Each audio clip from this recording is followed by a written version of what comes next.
मसीह की। हालेलुया। जय मसीह की सबको। प्रभु सबको आशीष दे और धन्यवाद देते हैं ये सुंदर समय के लिए जो प्रभु ने हमको ये मौका दिया कि हम आपके बीच में आए और प्रभु का वचन आपके बीच में रखें और इस वचन के द्वारा हम सब आशीष पाएँ और प्रभु का जो कार्य है उसको हम जानें और प्रभु का महिमा दें, क्योंकि प्रभु ही सत्य है। यीशु मसीह सच्चा परमेश्वर है। उसी ने पृथ्वी को बनाया है, उसी ने आकाश को बनाया और उसी ने इस पृथ्वी पर जो कुछ भी है, मनुष्य जो भयपड़ता है, वो सब कुछ यीशु मसीह ने बनाया है। वो हमारा उद्धार करता है, वो हमारे पापों के लिए क्रूस पर मरा है और वो मुर्दों में से तीसरे दिन जी उठा है। वो स्वर्ग में जीवित है, वो वापस आने वाला है। उसने वादा किया है और वो आएगा। हम विश्वास करते हैं। हम सब प्रभु के महिमा के लिए सब करते हैं। और ये वचन आज हम एक पढ़ेंगे एक व्यक्ति के बारे में जो पहले मसीह के लोगों को सताता था, जो मसीह के ऊपर विश्वास करते थे उनको वो क्या करता था, मारता था, पीटता था, बंदीगृह में डालता था। लेकिन प्रभु यीशु ने एक दिन उससे बातें किया और उसके बाद उसने ऐसा बदला कि उसने 14 लेटर तक लिख दिया। आज हम उस व्यक्ति के बारे में देखेंगे। पेंतों की किताब उसका 9वां अध्याय और वचन हम 1 से पढ़ेंगे।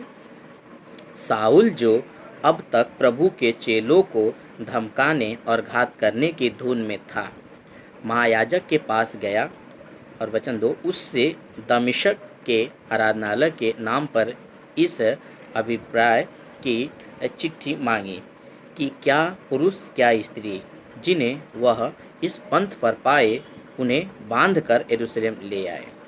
तो आपने देखा वचन में लिखा है 2 वचन में कि वो याजक लोग के पास जाता है, बड़े बड़े लोगों के पास जाता है और उनसे एक चिट्ठी मांगता है, परमिशन मांगता है कि हम दमिश्क को जाएंगे और वहाँ पर जो कोई भी, चाहे वो पुरुष हो चाहे वो स्त्री हो, अगर हम यीशु मसीह के ऊपर विश्वास करने वाले को हम देखेंगे तो उनको क्या करेंगे, बंदी बना करके हम बंदीगृह में डाल देंगे। ऐसा उसने सोच के निकला। लेकिन वचन 3 परंतु चलते चलते जब वह दमिश्क के निकट पहुंचा तो एकाएक आकाश से उसके चारों ओर ज्योति चमकी। वचन 4 और वह भूमि पर गिर पड़ा और यह शब्द सुना, हे साउल तू मुझे क्यों सताता है। तो उसने पूछा, हे प्रभु तू कौन है। तो यीशु मसीह ने उसको उत्तर दिया, उससे कहा, मैं यीशु हूँ जिसे तू सताता है। हालेलुया। तो अभी जैसे आपने वचन में देखा कि वो अभी जैसे ही दमिश्क के निकट पहुंचा है, वैसे ही प्रभु ने उसे दर्शन दिया और ज्योति चमकी और प्रभु के सामने वो खड़ा होने के लायक नहीं था। वो गिर पड़ा और उस ज्योति में से आवाज़ आई कि हे साउल तू मुझे क्यों सताता है। प्रभु पूछते हैं तू मुझे क्यों सताता है। मतलब अगर प्रभु के लोग को अगर कोई सताता है तो वो ये जानता है कि हम इनको सताते हैं। लेकिन देख लीजिए वचन में साफ तरह से लिखा है कि प्रभु के लोगों को साउल सता रहा था, लेकिन प्रभु पूछते हैं तू मुझे क्यों सताता है।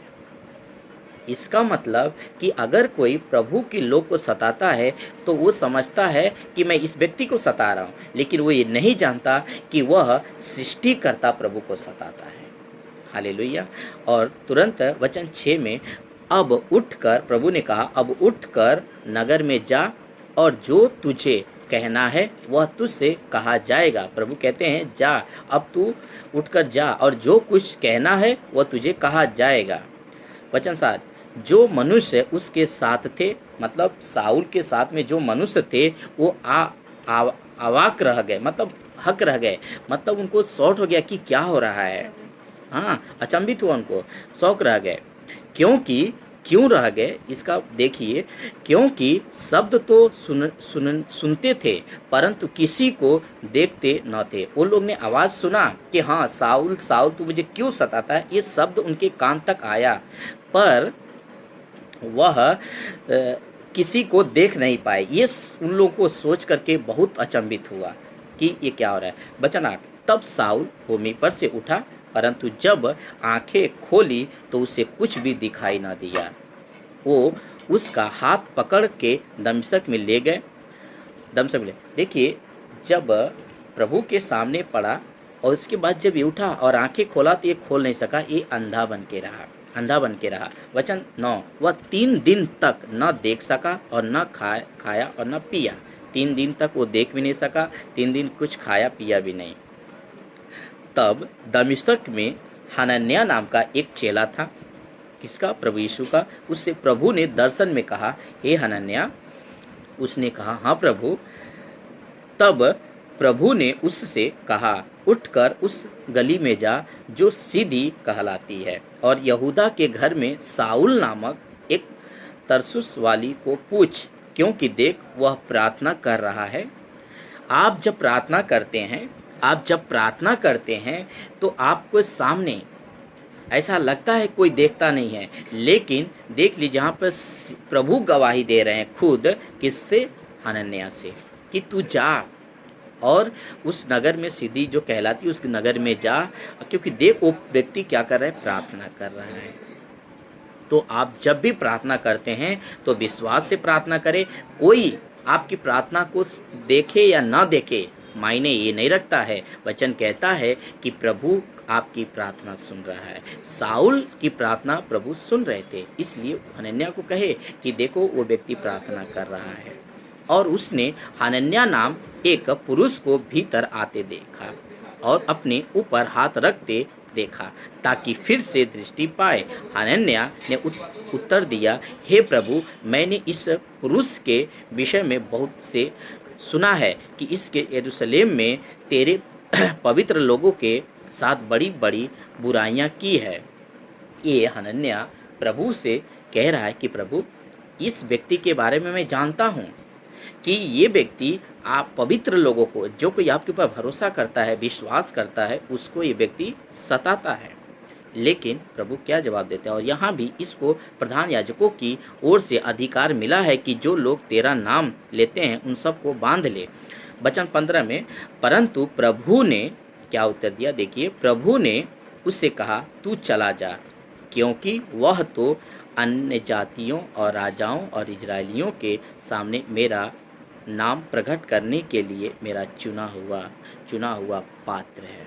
आज हम सबको अन्य जाति में से प्रभु ने, हम सब कोई न कोई धर्म में थे, सच्चाई के मार्ग पर नहीं थे, सच्चे परमेश्वर को नहीं जानते थे, लेकिन देख लीजिए प्रभु ने साउल को चुना। किस मकसद के लिए?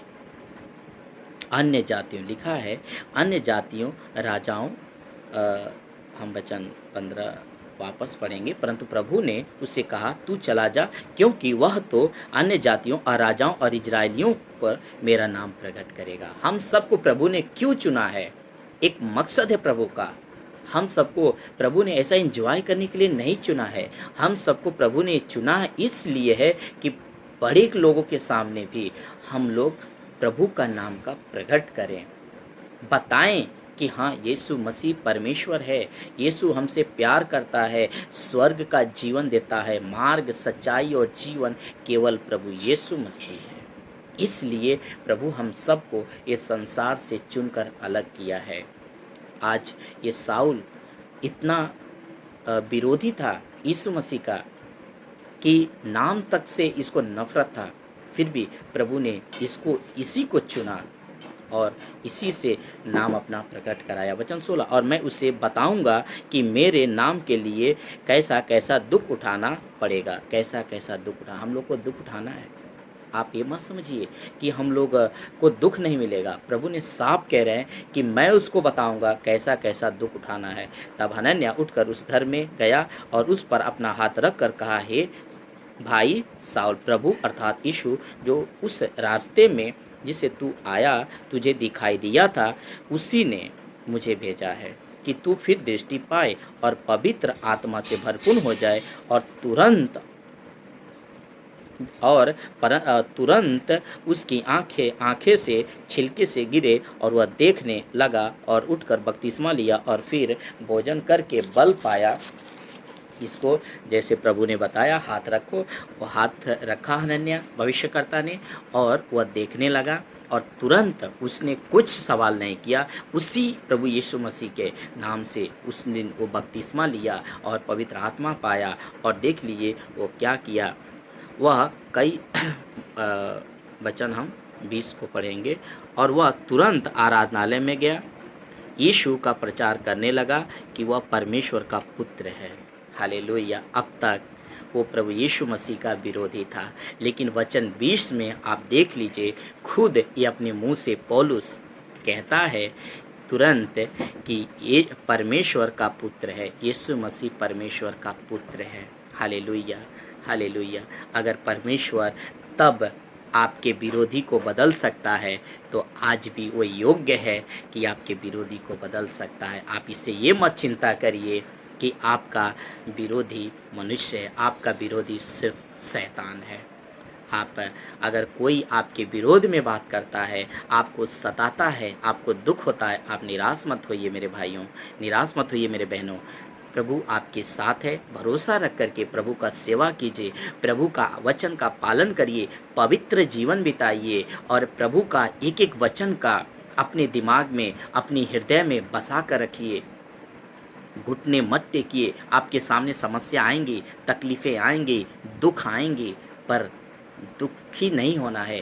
प्रभु में आनंदित होकर के प्रभु का सेवा करना है। अगर प्रभु की इच्छा हुई तो प्रभु आपके जीवन का हर एक द्वार खोल देगा।